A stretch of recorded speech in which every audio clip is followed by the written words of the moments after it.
Good morning, children. How are you all? I hope all of you are fine and safe inside your homes. So now today, let us continue with the fourth chapter in geography, that is maps. So let us continue with this chapter called maps. So now we often heard of a thing like say sketch or a plan, what we tell exactly that before we actually finalize something, we say that please make a sketch so we can roughly plan out the thing. So what is a sketch?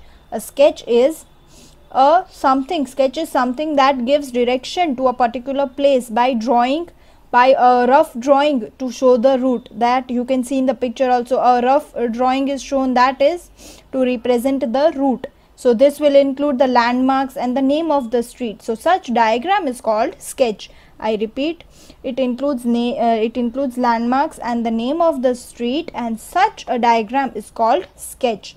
So whenever rough things are drawn, or rough route, that is a route roughly when it is drawn, it is known as sketch.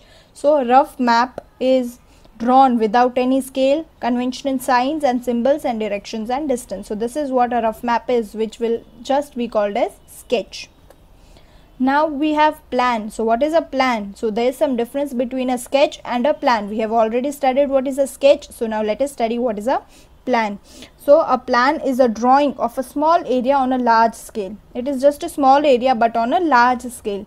A large scale map gives a lot of information, but there are certain things that we exactly may not know. For example, the length and breadth of a room, which cannot be shown in the map. So the length and breadth of the room cannot be shown in the map.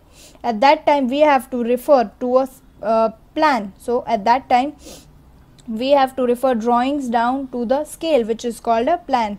So there are certain things which cannot be included in a map, but it can be known and it can be referred to with the help of plan. So sketch, plan and map, all of these are three different things, and all those things have got their own different importance. Now we are going to study types of maps. So what are the types of maps? We will have a look over here.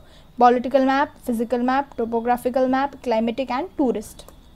So political maps. So what are political maps? It shows the boundaries of countries, states and districts in the picture also, and I am very sure all of you are knowing what do you mean by political maps. It will show the boundaries of countries, states and districts.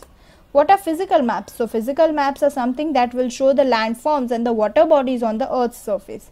So what are the landforms and the water bodies will be shown under this physical map. What are climatic maps? So it shows the different climate zones around the world. Climate is a particular combination of temperature and rainfall in any area. So what do you mean by climate? It depends upon the temperature and plus it depends upon the rainfall. So when both these things are combined, we get climate.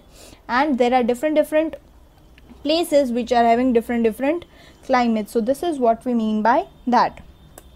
Tourist maps. Now what do you understand by tourist maps? It shows the details of hill stations or historical places or other places of tourist interests. So what do you mean by tourist map? Where historical places are marked or hill stations are marked and other important places of interest are marked. Next we have is thematic maps. So what do you mean by thematic maps? So thematic maps focus on the specific information such as road maps, rainfall maps, or the maps showing distribution of forests and industries. So these are the types of maps that focus specifically on any particular area, like say for road maps. So what will be the road map? What will the road map have? That is the route which is there from one place to another. Rainfall maps, it depends on the amount of rainfall which place is receiving when, and it shows the map, and the other map shows the distributions of forest and industries. So now we will study components of maps. So there are three components of maps, that is distance, direction and symbol. All of these three components are very important. So there are three components of map. You need to remember there are only three components of map, that is distance, direction and symbol. Now what are components of map? These are just the other components. This is just for the explanation purpose. But you have to mainly remember there are three components, that is distance, direction and symbol. So map will let us know about the title, that is what the map is stating. Then it will have a directions, that is compass rose. Then there will be symbols, that is pictures which will be used instead of words. Then there will be legend or key which explains the meaning of those symbols. There will be different color. the scale will be different, and the grid preference, that is those small boxes.